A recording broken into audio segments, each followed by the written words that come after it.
Dear students, पिछली कक्षा में आपको वृक्ष की डेफिनेशन बताई थी कि वृक्ष क्या होता है। कि वृक्ष आपका पाश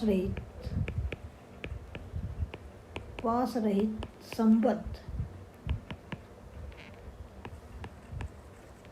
संबद्ध अचक्रीय ग्राफ होता है। एडिस्ट ग्राफ है, अचक्रीय ग्राफ एक वृक्ष कहलाता है। ये आपको पिछली कक्षा में बताया था। साथ में ये बताया था कि वृक्ष में किन्हीं दो शीर्षों के मध्य एक और केवल एक पथ होता है। यदि वृक्ष आपके पास है, कोई भी दो शीर्ष लें, यू और वी दो शीर्ष लें, वी ये दो शीर्ष हैं और इन दोनों शीर्षों के मध्य आपके पास है एक ही पथ होता है। यू और वी के मध्य केवल एक पथ होता है। तो वृक्ष के अंदर यह होगा। तो वृक्ष के अंदर आपके पास है किन्हीं भी दो शीर्षों के मध्य भी दो शीर्ष हैं, यू और वी के मध्य केवल एक पथ होता है वृक्ष के अंदर। ये आपको पिछली कक्षा में बताया था। आज अपन देखेंगे एक थ्योरम और प्रमेय है कि यदि पाश रहित ग्राफ जी में भिन्न शीर्षों के प्रत्येक युग्म के मध्य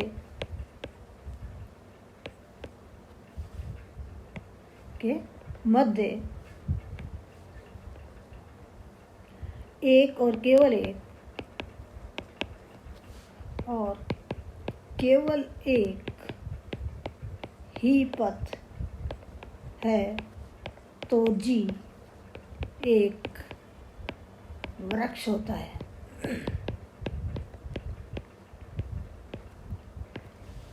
पिछली कक्षा में तो अपन देखा था कि वृक्ष में किन्हीं दो शीर्ष युग्म के मध्य, प्रत्येक शीर्ष युग्म के मध्य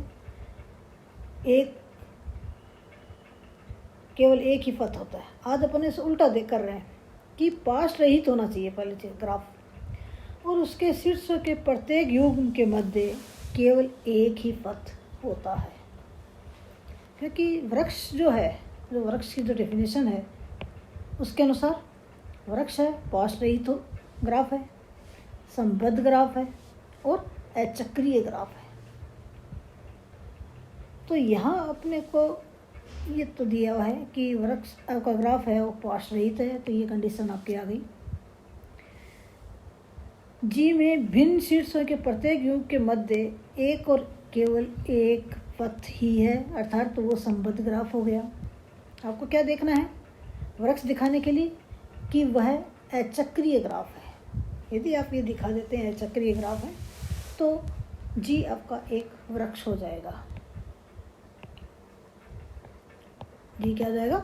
वृक्ष हो जाएगा। तो क्योंकि सिंस ग्राफ जी पाश रहित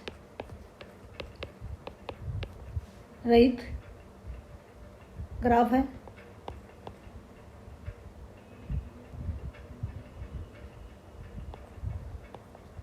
रहित ग्राफ है तथा जी के भिन्न शीर्षों के युग्म के मध्य के प्रत्येक युग्म के मध्य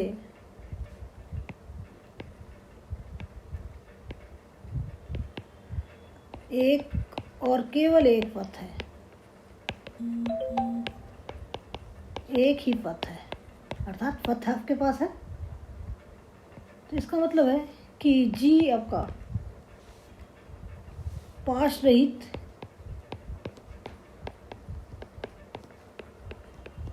संबद्ध ग्राफ है, पाश रहित संबद्ध ग्राफ है। आपको सिद्ध करना है कि जी आपका एक वृक्ष है। तो अपन सिद्ध करेंगे कि जी एक वृक्ष है, अर्थात जी अचक्रीय ग्राफ है। जी कैसा है? अचक्रीय ग्राफ है। तो सिंस जी पाश रहित ग्राफ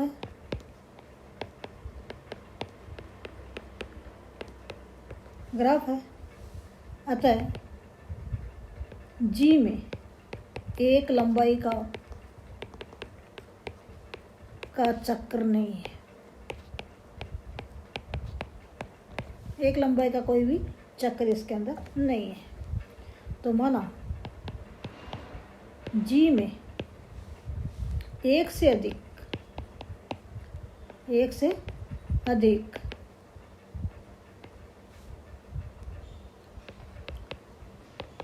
लंबाई का कोई चक्र C है, जो किस तरह से V1, V2 and so on Vn V1, जहाँ n का मान आपका है ग्रेटर देन इक्वल टू 2 है। ये अपन चक्कर ले लें ग्राफ G के अंदर। तो आप देख रहे हैं कि शीर्ष V1 और Vn दो भिन्न शीर्ष हैं, उनके मध्य दो पथ आ जाएंगे।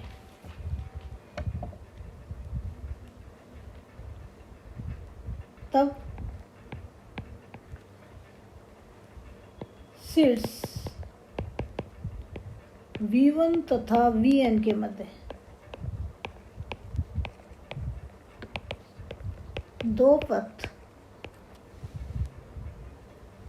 एक P नाम दे दें, V1 Vn तथा दूसरा Q नाम दे दें, V1 V2 and so on Vn। तब शीर्ष V1 और V2 के मध्य दो पथ होंगे, ये हमें प्राप्त होंगे। अब क्योंकि अपन देख रहे हैं कि ये जो वृक्ष है, ग्राफ है, इसके अंदर आपका एक से अधिक लंबाई का ये एक चक्कर है। इस चक्कर में आप देख रहे हैं कि इस चक्कर से आपके पास दो V1 और Vn के मध्य दो पथ प्राप्त हो जाते हैं। एक तो ये वाला पथ V1 Vn, दूसरा आपके पास आपका इसके अंदर जो दूसरा जो पथ प्राप्त हो रहा है वो आपका V1 से Vn तक, ये दो पथ आपको इसके अंदर प्राप्त हो जाते हैं।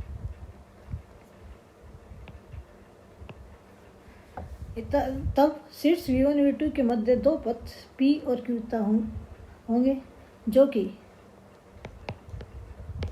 ग्राफ G में भिन्न शीर्षों के प्रत्येक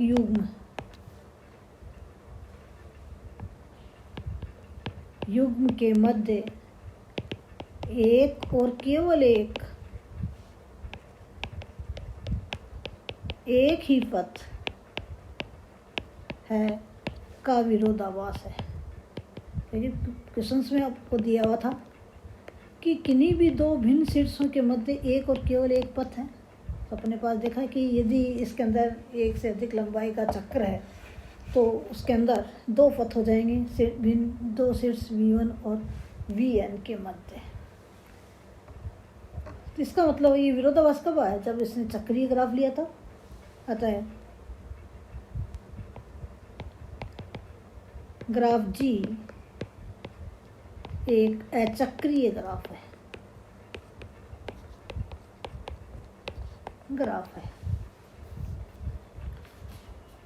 अतः ग्राफ G पाश रहित संबद्ध अचक्रीय ग्राफ है, संबद्ध तथा अचक्रीय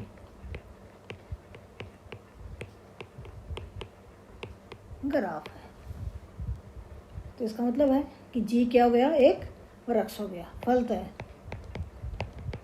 जी एक वृक्ष है।